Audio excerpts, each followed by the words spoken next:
morning everyone. We're going to be doing a few different soft pastel art projects this morning to give you a taster. Only little small taster ones, but yeah, you know, you can build up to go much bigger if you wish. You know how I love my paper size to increase. I've got my reference image by Simon Berger here. It's going to be my first image of the morning. I've got a set of different pastels and I've got a few more to the left of me that I might pull in. I've got a little bit of hairspray which I can whack on my nice black sugar paper, no expense spared as always. This is from a kids crafting area, so you do not need expensive materials to get beautiful artworks. It is about skill. I hate to say it before anyone starts blaming their tools. I've got a black charcoal pencil and a white pastel pencil as well, which will come in handy. Now this project is going to be exploring texture within your artwork and playing around with your pastels. We're going to use them in a few different ways to make it interesting. So let's get started. First of all, because we're working on black paper, it's going to make the colours really bling and zing. But we've got to get down a basic structural drawing to work from. This is where your white pastel pencil comes into play. Now first of all, I would look at plotting in your horizon area. Now with this, it's a little bit lower than halfway up the paper. I'm holding the pencil towards the end. It's quite a low angle to the paper, and then that means that I can judge the space that I want this arc of a bank to come in. A bit around here. Then I've got my mountain range, well maybe it is mountains, rocks, mountains, whatever you want to go with, and I'm sketching them in fairly loosely. Now mine is going to be a little bit out because I should have shaved off some of the edge to make the picture long and thin to get the same aspect ratio. Once I do that, you can see that the gapping between elements of the drawing should start to look correct, otherwise they're going to appear stretched.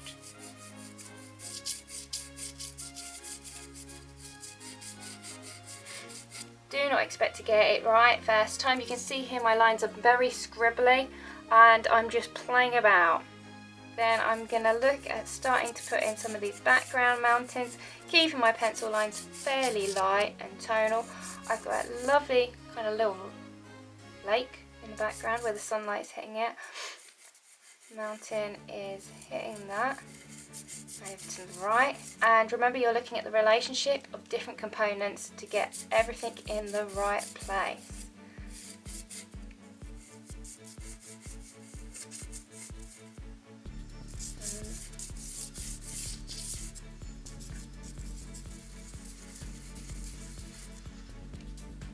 Once I'm happy, I'm going to slide my hand down my white pastel pencil and I'm going to start making a far more accurate drawing.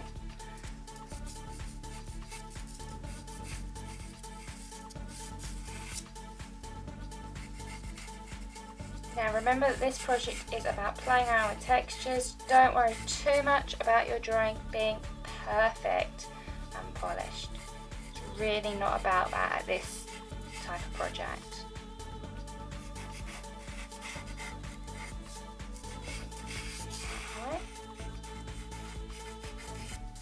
Once I've got that drawing down, I'm going to get my putty rubber and get rid of all my soft earlier guidelines, as you can see.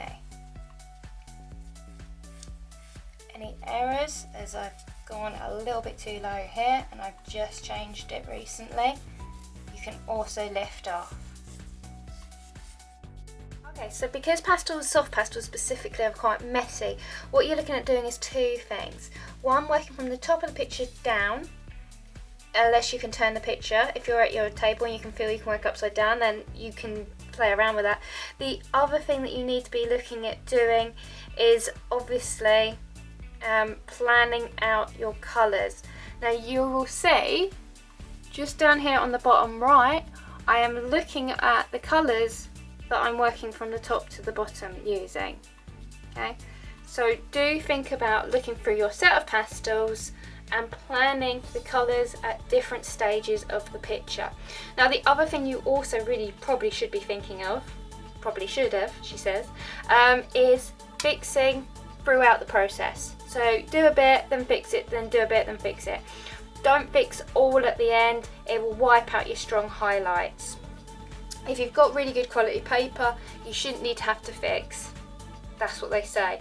I'm not sure I've seen that in reality.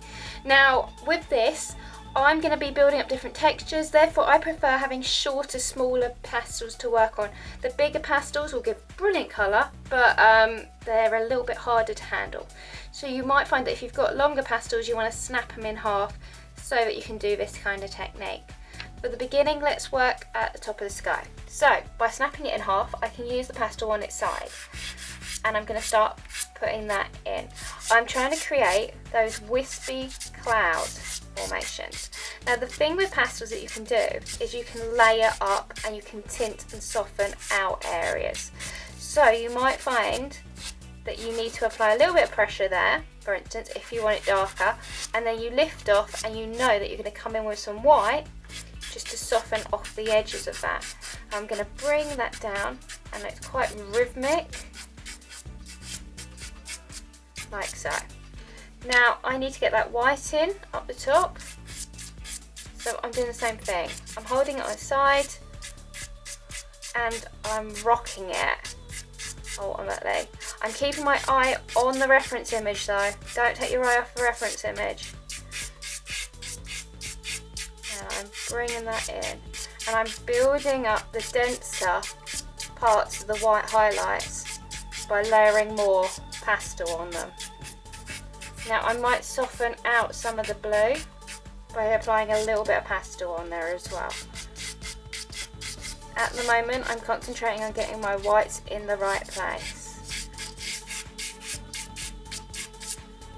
So I'm going to put it to one side.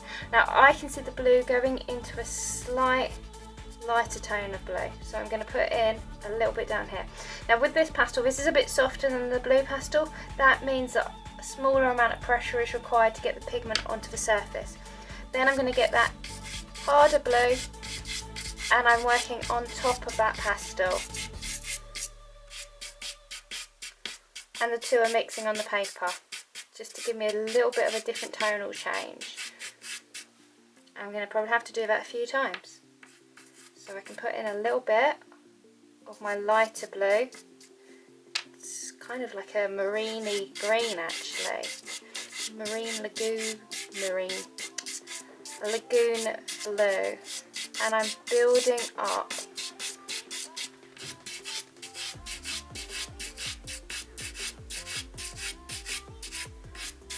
I'm thinking about the direction I'm going, the amount of pressure I'm applying, the amount of layering I'm doing in certain areas.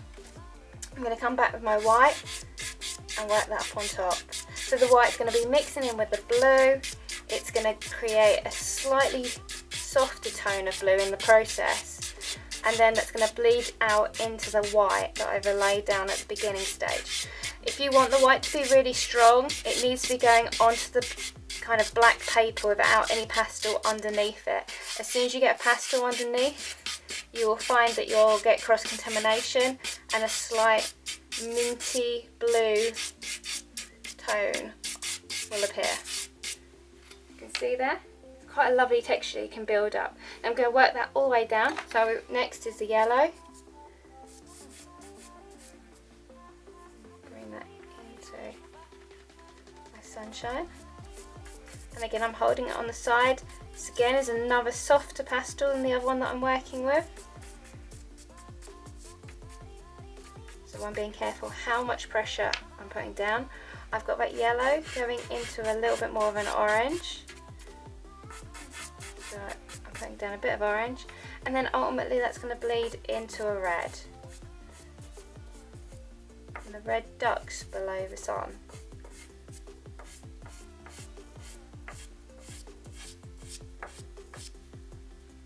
Now a good way to get these all to mix is to use that white and it will bleed them into one another.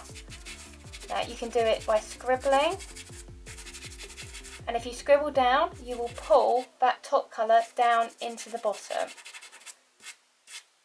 to get a smooth tonal transition of one colour to another. Now if you add too much white or your white is a bit soft, you will find that that colour will also get a tad bleached out. And for this type of drawing it doesn't matter so much, but for future ones you might find that you have to use the lightest colour and work it into the darkest shade.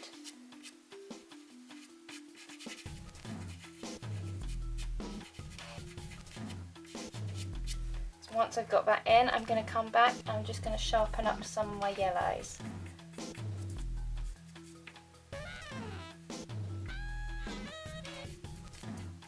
A lot of the soft pastels is about layering. Bring that in and again get that orange.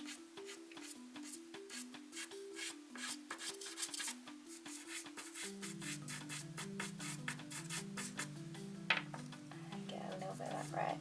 Not much, just a little. Just to show specifically that arc of the sun at the bottom where the clouds are just getting hit by the sunset.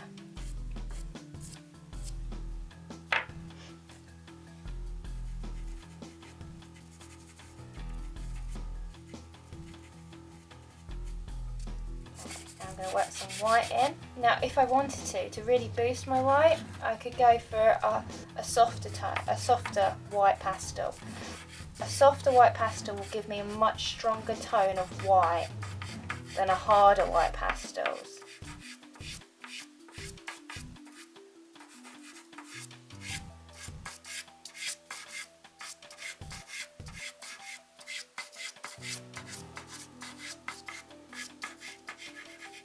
Scratch in, you can see how much harder the pressure is I'm applying. Think of those stripes that you're generating in the pastel to get different tones. Now I'm going to find that I can see a few little reds in here, so I'm going to hold it on the side and I'm going to start just bashing in a little bit of red detail.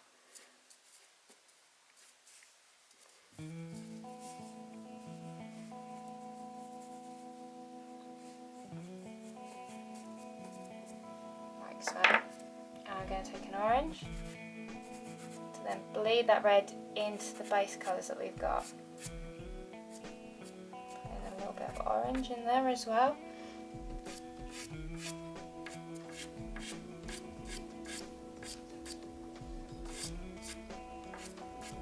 You should be getting something that looks a bit like this for your top sky section. Once you've got that, then we need to work down. So to me, I can see a slight lilac-y haze, which is typical of a horizon at sunset. I'm putting in a little bit of my purple. Okay, and then I'm going to get my white on its side and I'm buzzing it in. So I move my white up and down to control that purple into the red.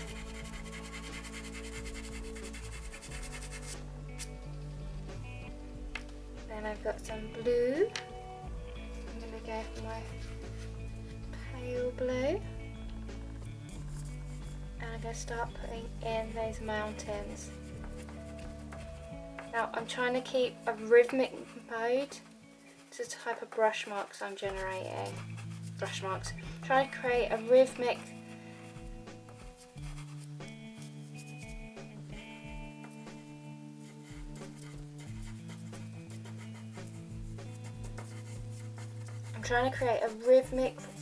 mark on the surface. So it is picking up a little bit of that purple and pulling it down into my mountain range. I get a smooth transition of colour working. It's a bit kind of like dotting. Then I'm going to go for a stronger blue.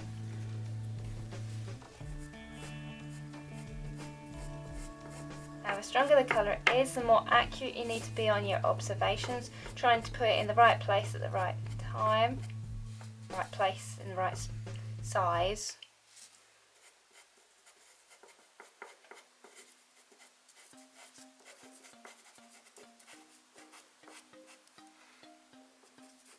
You might find that you want to put a little bit of that blue into the background mountain silhouette so that it mixes with your light blue. You can see here, which is what I've done, I'm going to sharpen up the haze, the blue behind those mountains. And it's sharper on the mountainside, and then as it comes up into the orangey red, it's going to get a little bit more, it's just been pulled into there, and less clear on what we're seeing. It's all about insinuation. I'm going to come down here and I'm going to scribble in a little bit of kind of a rivery tone. I've got this sharp river in the background, which has got a slight pinky twang to it.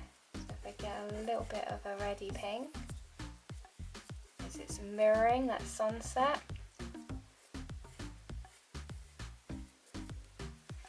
Now I'm going to add some orange into it to tie it in, and then I'm going to take my white and sharpen it up like so. Now you can see here that you've got a lighter blue on this mountain behind it, just like a haze behind these cliffs. So we're going to go light into a darker blue on the edge. My blue that's fairly light,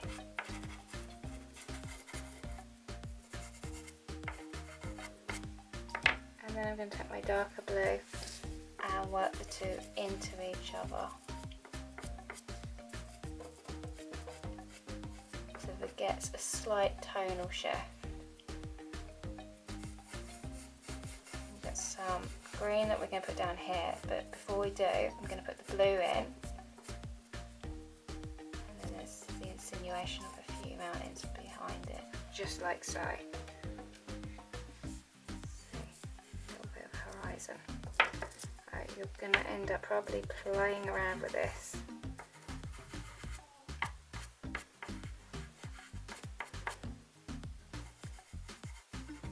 But try and get that tonal change correct.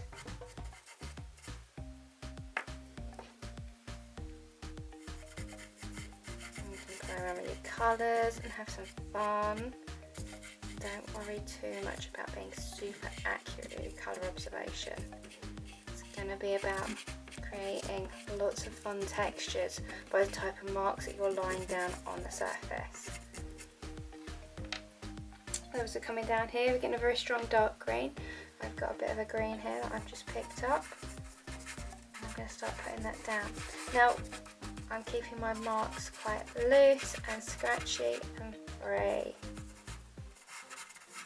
I'm working over the top of some of that blue so that I get a nice transition up to that hill that I can see there. If I want to make it a bit darker, I can get my dark blue and work that into the green and increase the tonal nature of the colour.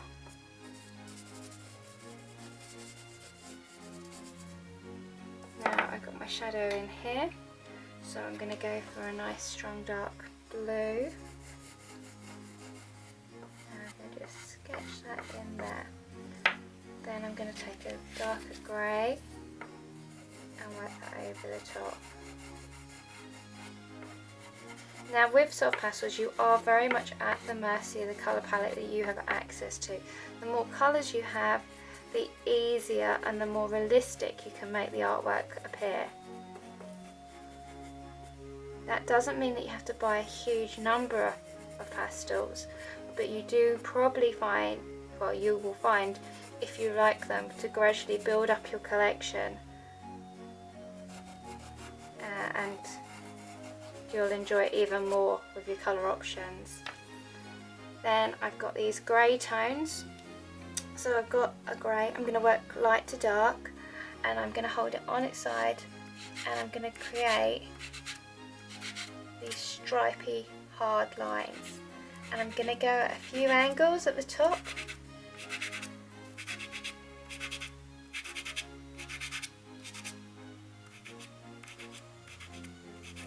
And build up a really rugged cliff face by using these vertical highlight lines.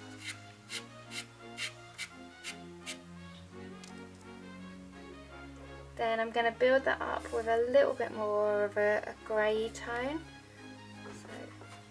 might find that if your pastel is a little bit larger, you have to hold it and then create those vertical lines working into it. Keep it very straight and simple. Aim to leave some of the highlights and look at the tonal nature of the rock surface.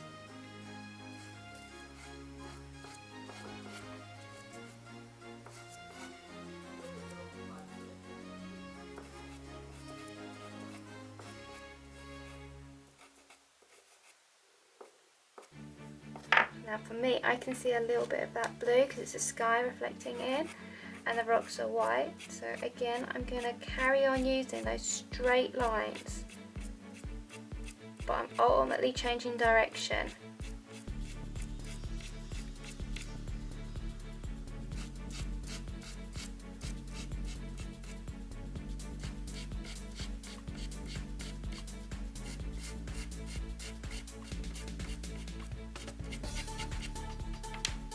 I think I probably need to come in with a little bit of white just to boost those highlights.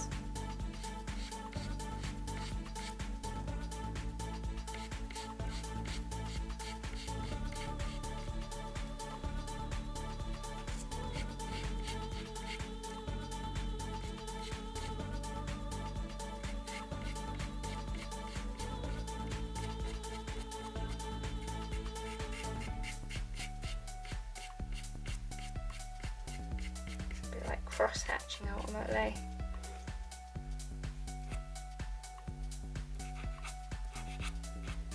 Sometimes you might just find that a line does it. Okay. And you should be getting something like this. So remember, this is about texture and playing around. Now as we come down, we've got this green hill. So I'm going to start with putting in a little bit more of a lighter tone of green. And I'm going to make it squiggly. Okay. Just like so. And then I've got my stronger, darker tone of green. Which again, I'm going to keep that squiggly texture.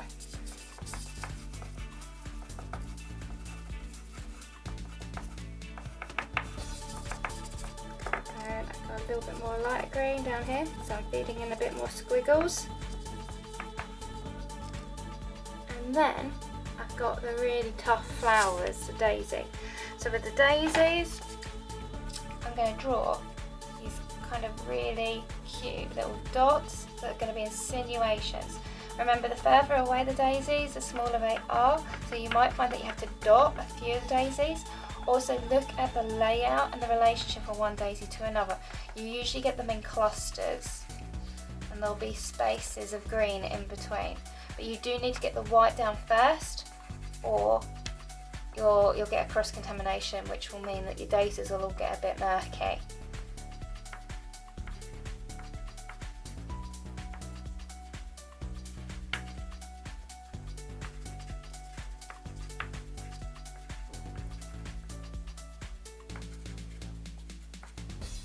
Once I've got my white down, then I'm going to come in with my green and I'm going to work my light to dark. So I've got a nice light green, and this is all going to be vertical stick lines. Well, they're not vertical, they're kind of angled, but the idea of a line moving out and radiating from the earth is where we're going with this.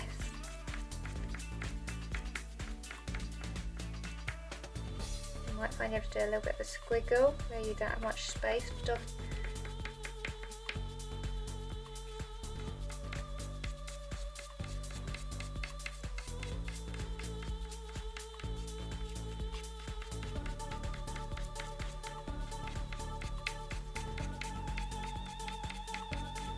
Then I'm going to build up to my darker grains, and I'm repeating those type of marks. Get a little bit noisy in your studio.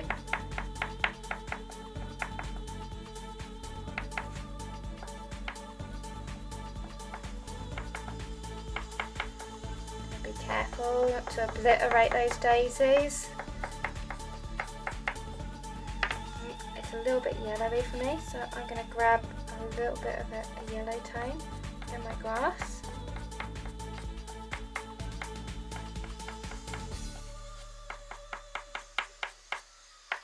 You will find that probably you will have needed to tape down your drawing, or it will be moving all over your desk. I'm going to let some more green into that.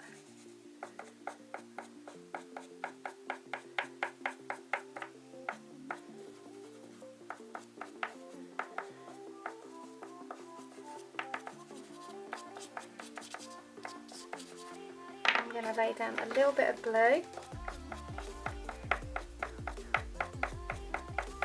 Following the rhythm of those marks. I'm looking where those darker places need to be, and I'm building up more blue in the darker areas.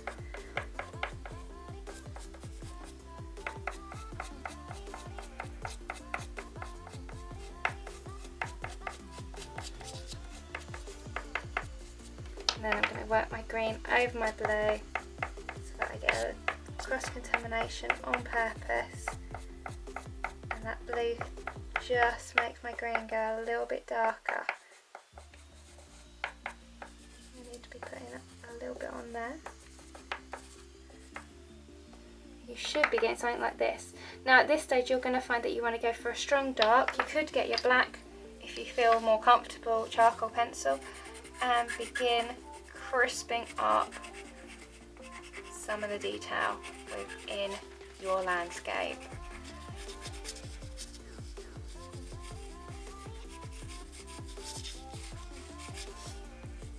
Careful not to be too hard on lines for mountains that are in the background. Make them a little bit bitty. They'll look more realistic.